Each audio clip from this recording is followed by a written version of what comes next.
It is Wednesday, everybody, and if you're new to the channel, every Wednesday I have a new edition of Bulls Hot Takes where I discuss and react to your hot takes on the channel, and I'm going to try to go through these a little more quickly so I can get through as many as I can.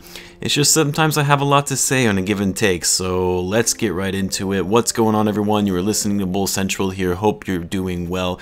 Let's kick it off with our first hot take from Cabron Germain with Coby White will be averaging 20 points per game by the end of the season. So Coby, as of right now, is averaging 16.2 points per game, and he has been picking up that scoring more recently, which has been good to see. But we also know Coby's scoring, ebbs and flows throughout the year. We saw that in his rookie season last year, and we've seen it this season as well.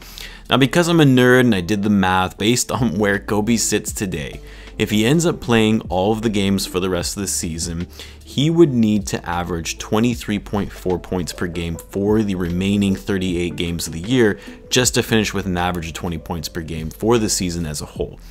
Now, I'm not saying it's impossible because we all know Coby can go on a scoring tear any given night and has also had great stretches of scoring as well, just like we saw what he did last year at the end of the season before the NBA season was suspended. So Coby averaging 23.4 points per game over the next 38 games, I think it's very, very unlikely, and for a few reasons. Partly because that's a huge jump for Coby in terms of his scoring output, and he has to do it consistently, which we all know he has struggled with in playing consistently. This also means he's taking away points from Zach Lavine, which may not necessarily be a problem as long as the team is successful as a result overall, but Zach is still going to want to get his. And then also with Markkanen coming back, hopefully anyway, he's also going to be taking some of the scoring load since he is the Bulls' second leading scorer. So I would have to disagree with this one. I think Coby will have a much improved second half of the year.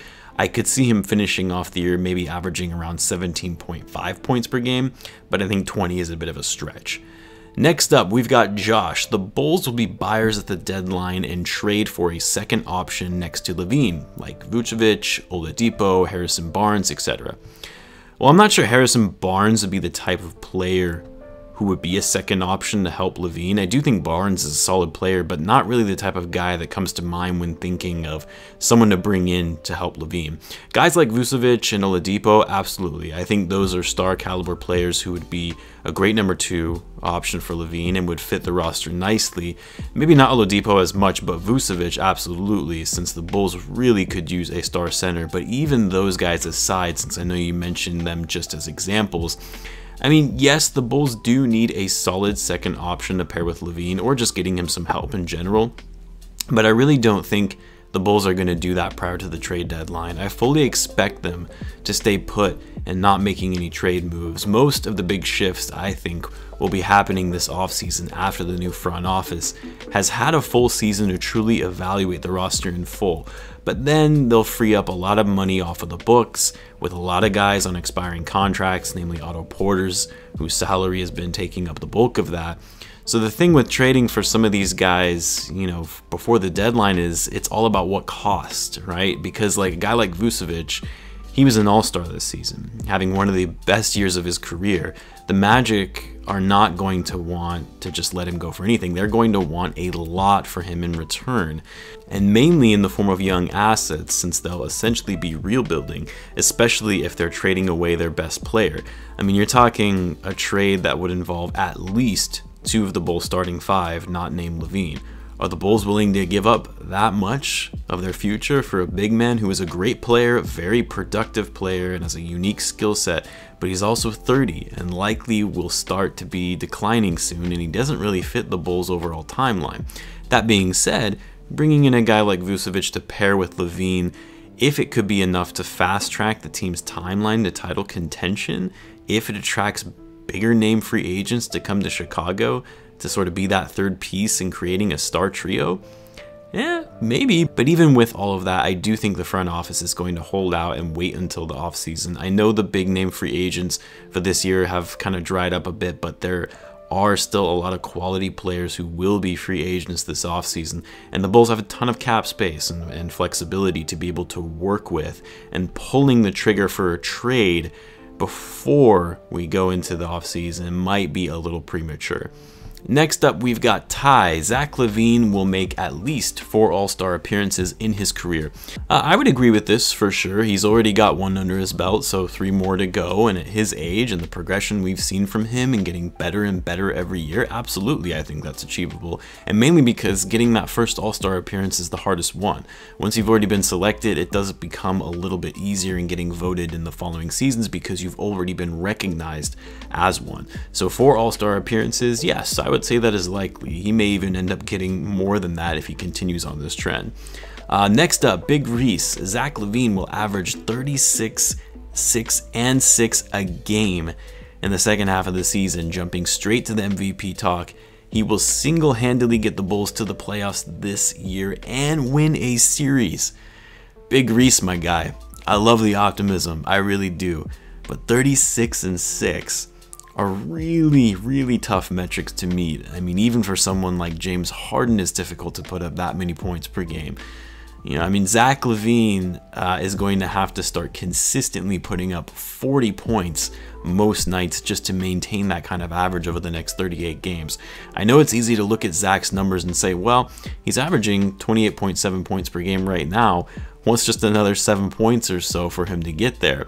Lavine can do that, right? But it's actually very hard to do that in terms of averages over the course of that many games, because every once in a while a player is going to have an off night.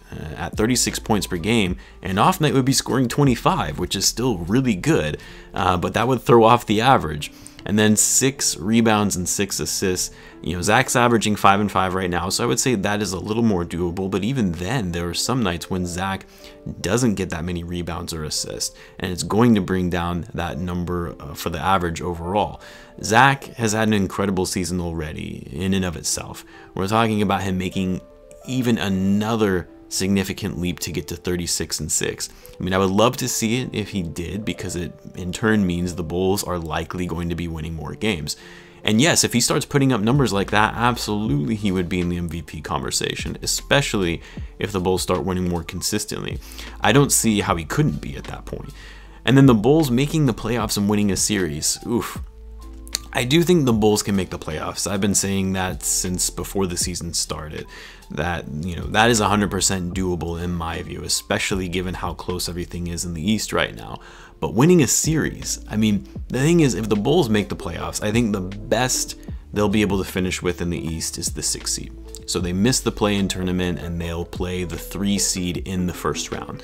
That's the best case scenario. More realistically, Bulls will probably get the number 7 or 8 seed. Either way, it'll mean the Bulls will play one of the top 3 teams in the East in that first round. Most likely the Bucks, Nets, or the Sixers. You're telling me the Bulls are going to be able to beat one of those teams in a 7-game series? Man, I would love it, obviously, but I think that's incredibly doubtful, mainly because the Bulls don't have answers for any of those 3 teams on defense, especially teams like the Sixers and the Bucks, where the Bulls really struggle in their interior defense. But let's do one more, and boy, this one is also very hot. We got Ryan Grady, who says the Bulls will become the next Golden State Warriors with the young pieces they have right now in Patrick Williams, Coby White, and Lauri starting to blossom over the next couple of seasons. Zach will rise to MVP status, and Chicago will become a prime free agent spot.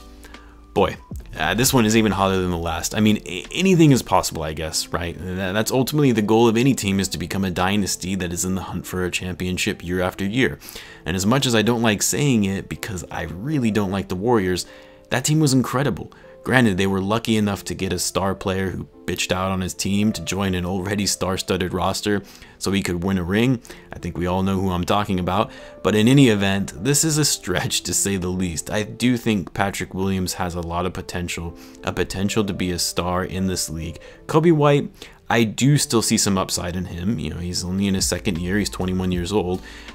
You know, but I'm not sure that he has an all-star appearance in his future. I don't know if he'll actually get to that kind of level.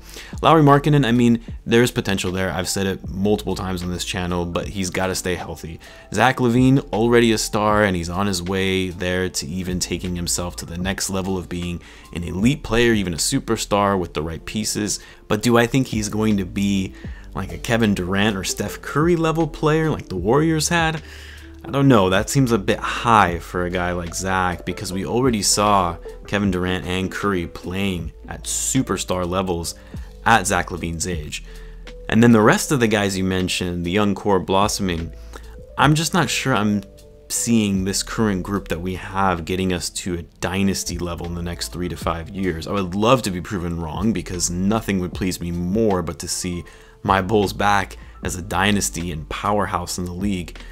But on the players that we have right now, I'm not sure I see a dynasty team in the future. Not saying it's impossible, because there is a lot of potential and upside for most of these guys. That even includes Zach Lavine as well, as he keeps getting better year after year. So I hope you're right, but I do still think a lot of other moves and shifts need to happen for this team in order for them to become a dynasty like the Warriors were. Anyway, that's all I've got for now. I'm going to try to put out the mailbag video later this afternoon, so be on the lookout for that. I'll try and answer as many questions as I can from the channel and the Discord that I receive for the mailbag. Be sure to subscribe if you're a Bulls fan and you enjoy daily Bulls content. Thanks again for tuning in as always, guys, and I will catch you in the next one.